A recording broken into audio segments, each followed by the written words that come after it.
Quem tem Bíblia aí, diga amém. Então vamos lá. Atos 17, o primeiro que achar vai falar amém. Atos 17, verso 22.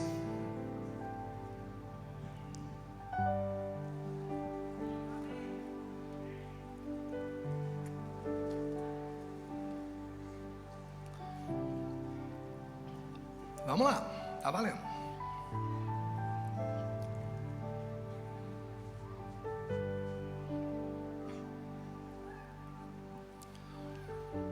Atos 17, a partir do 22, diz assim: Então Paulo levantou-se na reunião do Areópago e disse: Atenienses, vejo que em todos os aspectos vocês são muito religiosos. Pois, andando pela cidade, observei cuidadosamente seus objetos de culto e encontrei até um altar com a seguinte inscrição: Ao Deus desconhecido. Ora, o que vocês adoram, apesar de não conhecerem, eu lhes anuncio. O Deus que fez o mundo e tudo o que nele há é o Senhor do céu e da terra, e não habita em santuários feitos por mãos humanas. Ele não é servido por mãos de homens, como se necessitasse de algo, porque Ele mesmo dá a todos a vida, o fôlego e as demais coisas. Amém. Nosso tema de hoje é uma pergunta: onde Deus está? Existe uma pergunta, mesmo que silenciosa, no coração de cada ser humano: onde está Deus? Essa pergunta emerge de um vazio provocado pela ausência de Deus. Onde Ele está? Porque quando Ele não está presente, há sempre um grande vazio.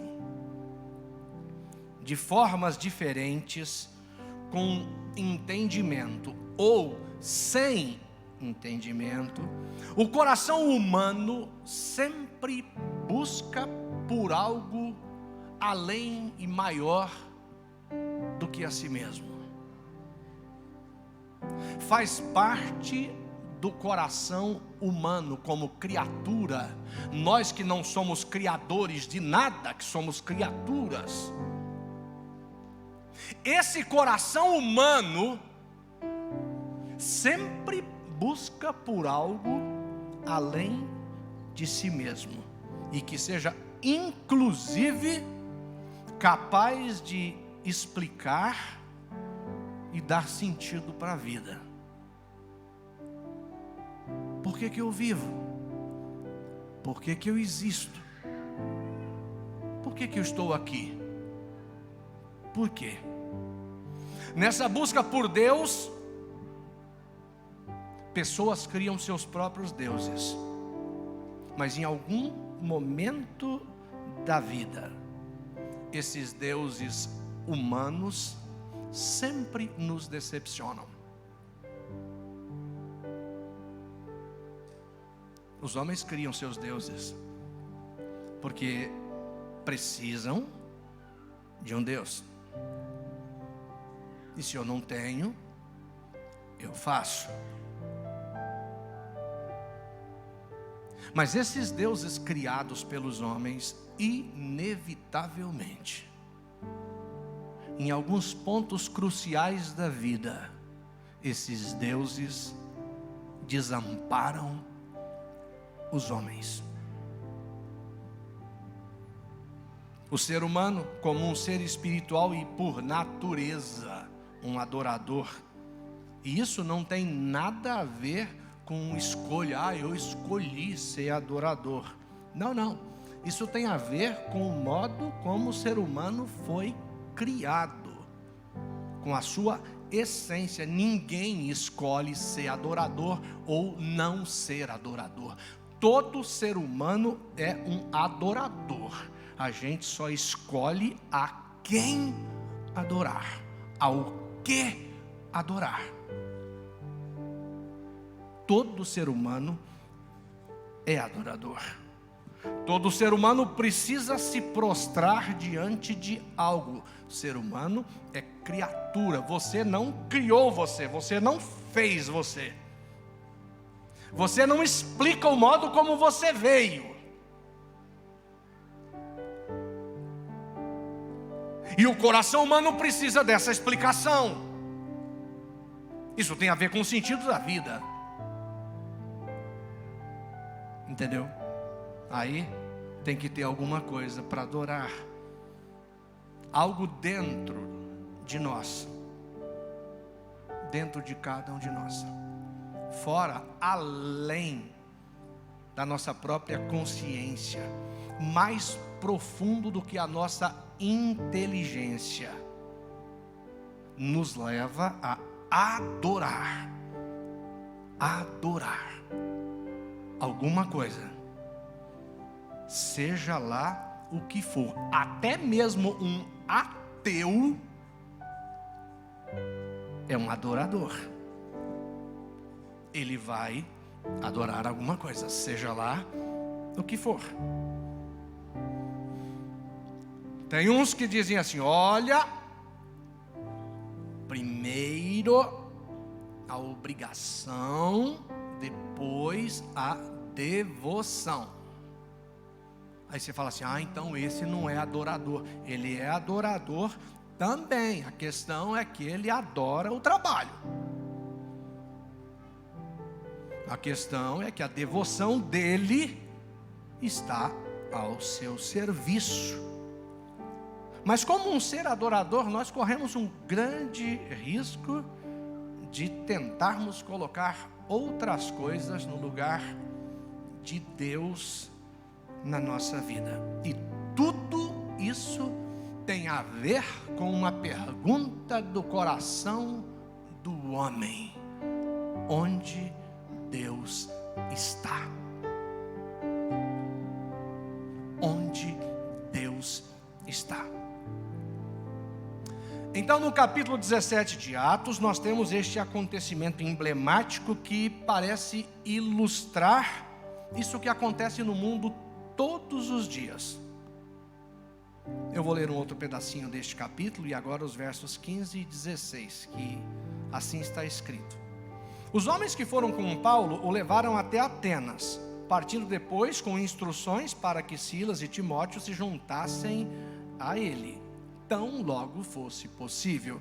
Enquanto, olha só, agora Paulo está lá em Atenas. Enquanto esperava por eles em Atenas, Paulo ficou profundamente indignado ao ver que a cidade estava cheia de ídolos. Cheia de ídolos. Tomada de ídolos.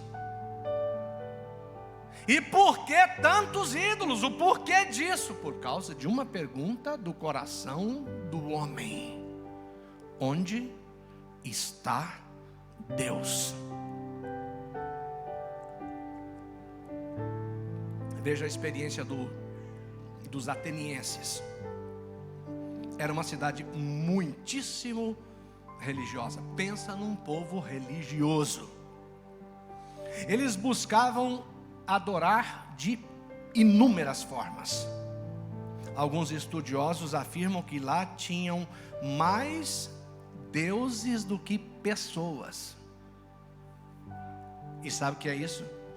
Uma busca do coração humano. Onde está Deus?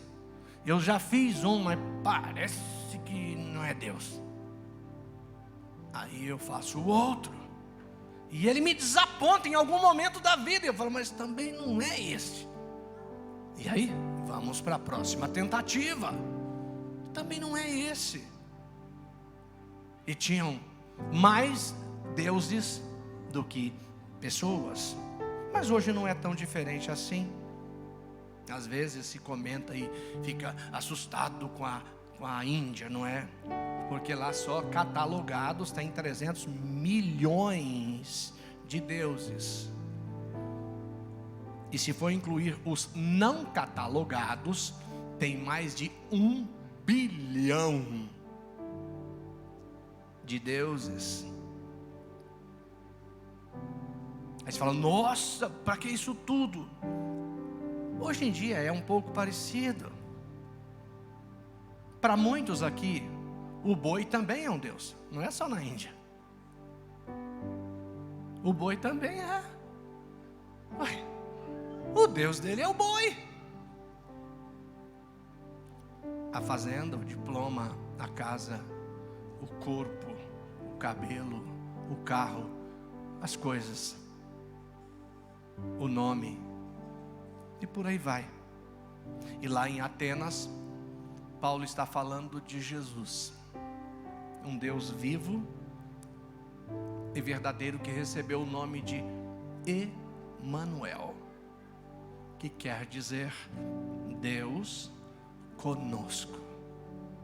E Paulo está falando de Jesus.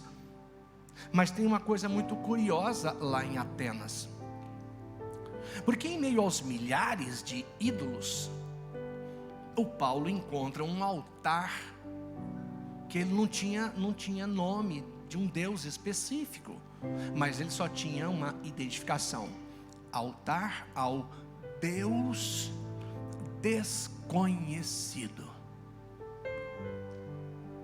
Mas por trás desse altar tinha uma história, que Paulo conhecia essa história. E aí Paulo aproveita aquele altar ao Deus desconhecido e fala: então, vocês adoram aí a um Deus desconhecido, e é desse Deus que eu estou falando. Mas a história é curiosa, porque conta-se, isso centenas de anos antes deste acontecimento aqui, que tinha acontecido uma praga muito terrível em Atenas, e milhares de pessoas estavam morrendo, milhares, e tinham corpos espalhados por toda a cidade. O povo estava assustado, enlutado, atônito. E aí, os sacrifícios que eram oferecidos aos milhares de deuses era uma coisa absurda, porque eram muitos deuses, e todo mundo oferecendo sacrifícios a muitos deuses, tentando acabar com a praga. E nada daqueles milhares de deuses responderem. Mas dentre os habitantes de Atenas havia um sujeito que ele tinha fama de ser esquisito. O nome dele, Epimênides. Esse cara acreditava num único Deus. Isso era uma loucura para aquela cultura, porque todo mundo tinha tantos deuses, e aparece um louco desse com um Deus só, se acredita só em um. E curiosamente ele não sabia o nome desse Deus. Como é o nome do seu Deus? Não sei, mas eu acredito num só.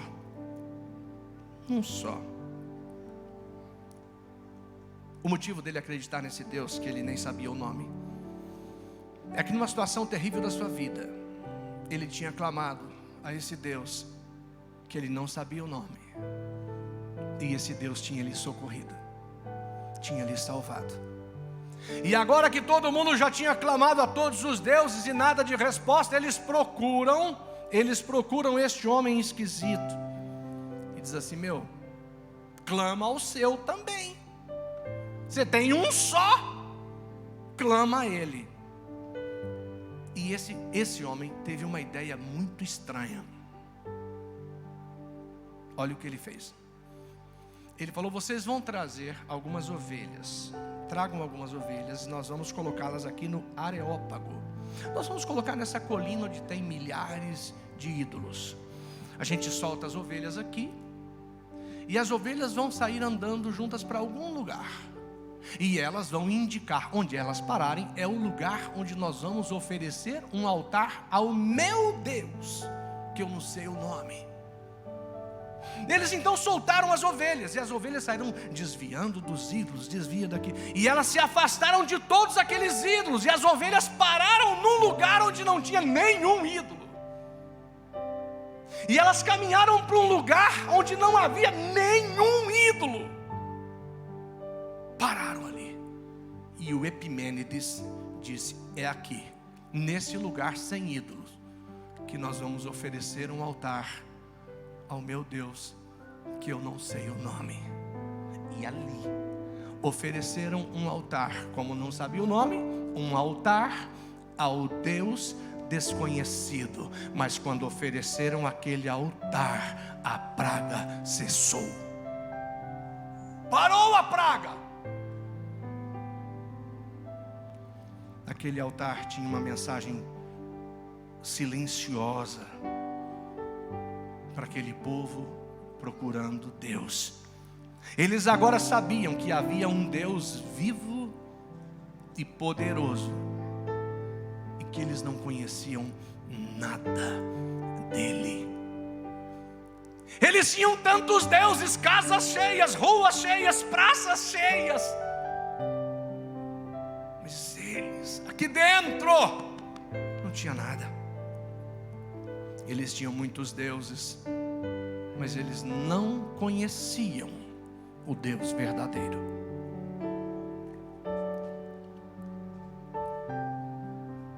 E agora, eles sabem que esse Deus é poderoso, porque esse Deus tinha salvado suas vidas.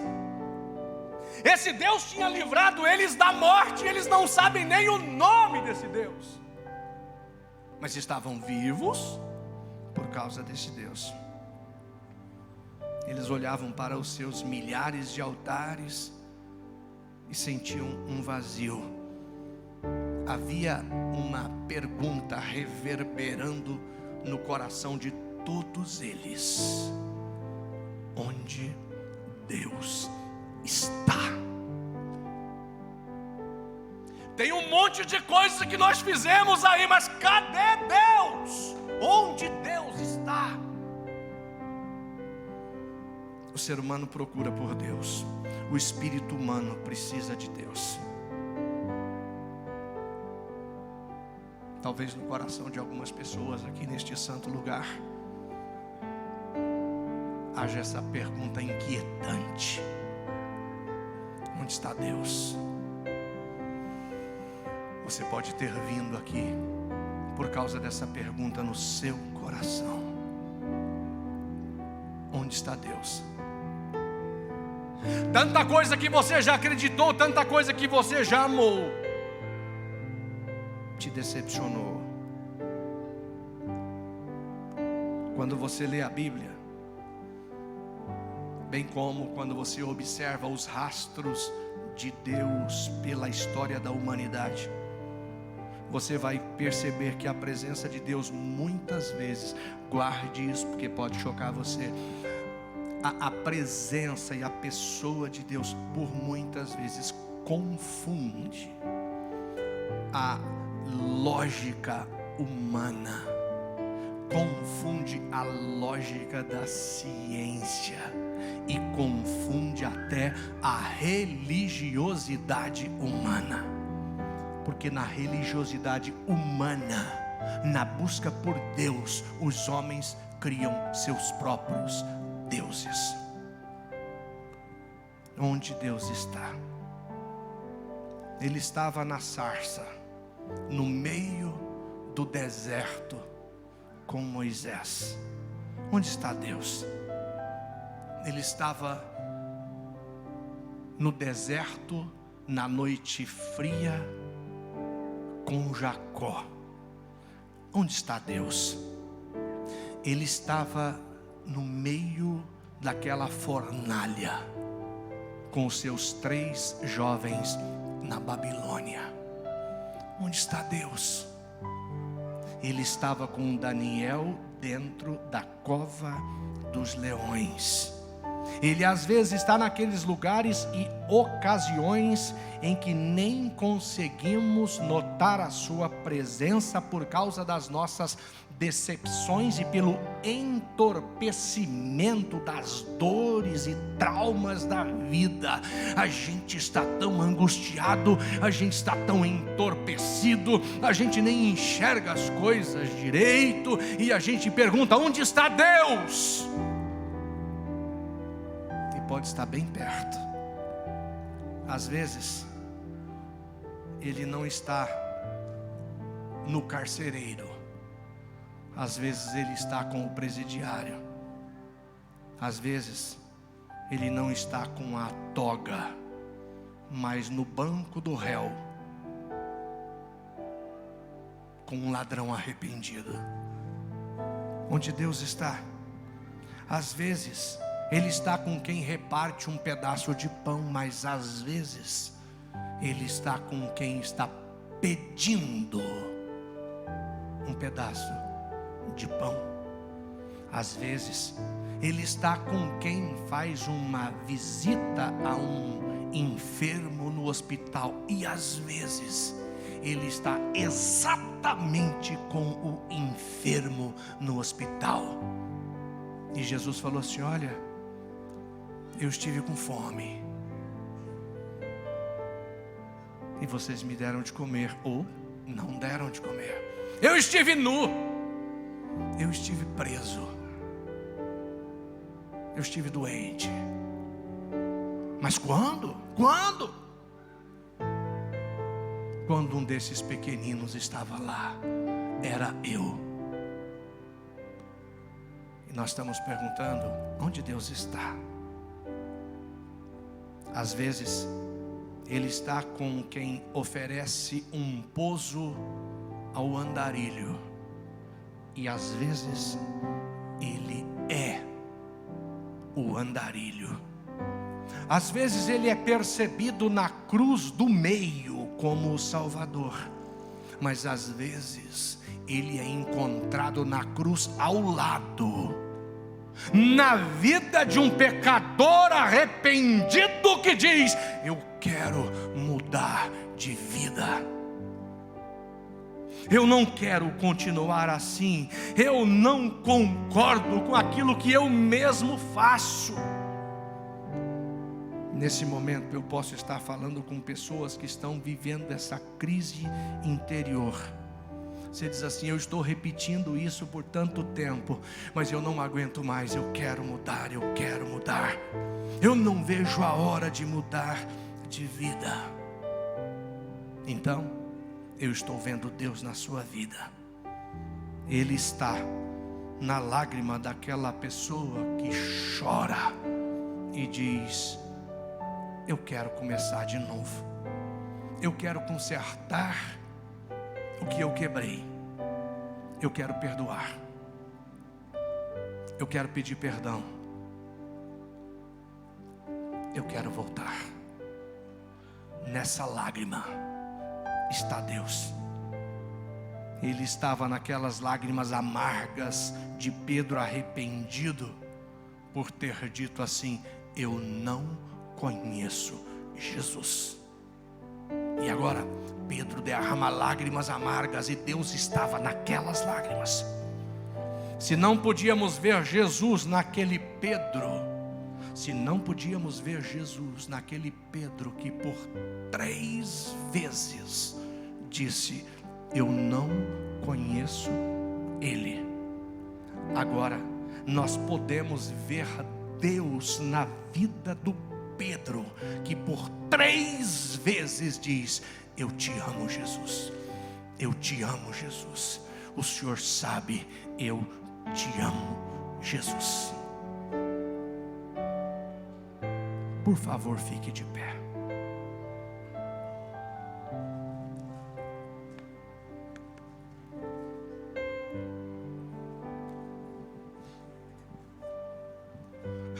Um dia, um homem muito rico e infeliz subiu em uma árvore. Sabe o que ele queria? Ver Jesus. Essa pergunta fez ele subir naquela árvore na beira da estrada. Essa pergunta aqui: onde está Deus? Eu sou rico, mas onde está Deus? Naquela mesma noite, Jesus foi posar na casa dele. E quando Jesus estava com ele na casa dele, Jesus falou assim: hoje veio salvação para esta casa. O desejo do meu coração é que você não vá para casa com uma pergunta. Eu queria que você fosse para casa com uma resposta, com uma certeza: eu achei Jesus, eu me encontrei com Jesus. Deus está na minha vida, Deus está na minha casa, porque Deus está aqui. Ele está aqui muito perto de você. Ele pode tocar você e você pode tocá-lo. Ele pode ir para a sua casa com você. Ele até hoje sustentou você e te deu a vida. E hoje talvez você diga que Ele ainda é um Deus desconhecido. Você está vivo por causa dEle e nem sabe quem Ele é.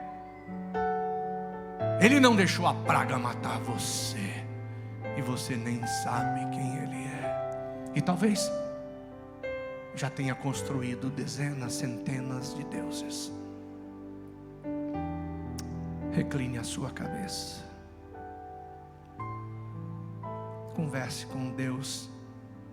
Ele está aqui.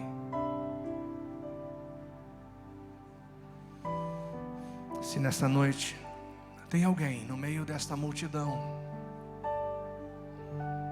você sabe que você está vivo por causa de Deus, mas você nunca buscou a Deus. Deus derrama bênção sobre você todos os dias, mas você nunca derramou o seu coração diante de Deus. Você pede para Ele derramar a chuva da bênção sobre a tua terra, mas você nunca teve coragem de se derramar diante dEle e falar: Deus, eu sou teu, eu sou teu, minha vida é tua. Se tem alguém aqui que quer conhecer o Deus vivo e verdadeiro, se tem alguém aqui que quer entregar a vida ao Deus verdadeiro, quer Ele na sua vida e na sua casa, se tem alguém aqui que tem estado distante dEle, quer vir para perto, aproveite essa noite, porque você está num lugar onde Deus está. Já tem gente vindo à frente, então aproveite. Venha a este altar. Isso. Venha a este altar. Dê mais alguns passos, meu filho. Suba aqui, por favor. Saia de onde você está. Você que diz: eu vou para perto de Deus hoje. Ele está me sustentando a vida. Ele não deixou a morte me levar. Ele me deu a vida, mas eu não dei minha vida para Ele. Ele me deu a vida, mas eu não dei minha vida a Ele. O que você está fazendo com a sua vida? Não demore. Faça como aquela mulher que está dando passos de fé e vindo ao altar. Ajudem ela ali, por favor. Não tenho necessidade de me demorar aqui, porque Deus já falou com você. Este altar aqui está esperando pessoas que querem entregar a vida para o Deus verdadeiro. Você já experimentou um monte de coisa aí caçando Deus, e os deuses desta terra te decepcionam dia após dia. E não importa o que você consiga neste mundo, você um dia vai deixar tudo, assim como o homem mais rico deste país foi embora sem levar nada.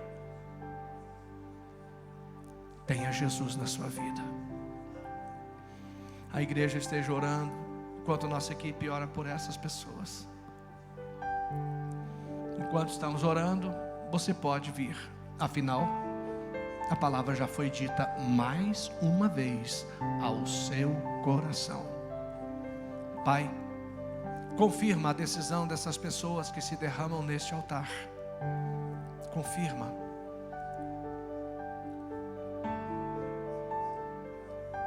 Elas têm procurado a Deus, talvez inventado a Deus, mas nessa noite o Senhor veio ao encontro deles e o Senhor está os abraçando. E esta é uma noite de encontro e de salvação para essas pessoas. Perdoa seus pecados, sara suas emoções, muda a história de cada um. Que vivam o novo, o extraordinário, o poderoso do Senhor.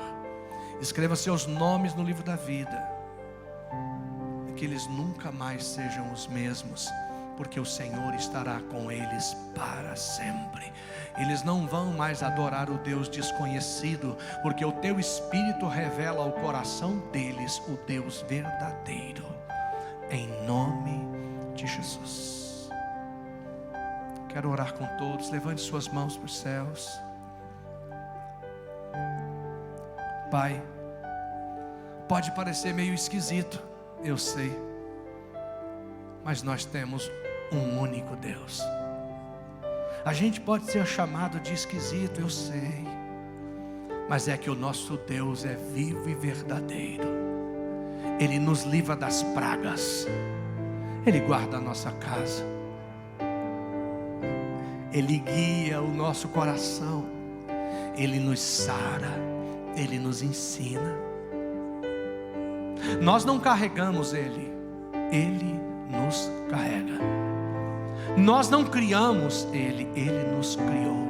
E eu abençoo essas pessoas para que vivam todos essa extraordinária vida ao Deus único, verdadeiro, poderoso. Que o Senhor faça milagres na vida de todos, e na presença dos deuses a Ti cantaremos louvores, na presença dos milhares e milhões de altares que estão à nossa volta, a Ti cantaremos louvores, a Ti o nosso louvor, a Ti a nossa adoração, a Ti o nosso clamor, a Ti a nossa obediência, a Ti a honra, a Ti a glória, a Ti a nossa vida, a Ti o futuro, a Ti os nossos filhos, a Ti os nossos sonhos, porque dEle, por Ele e para Ele são todas as coisas na nossa vida.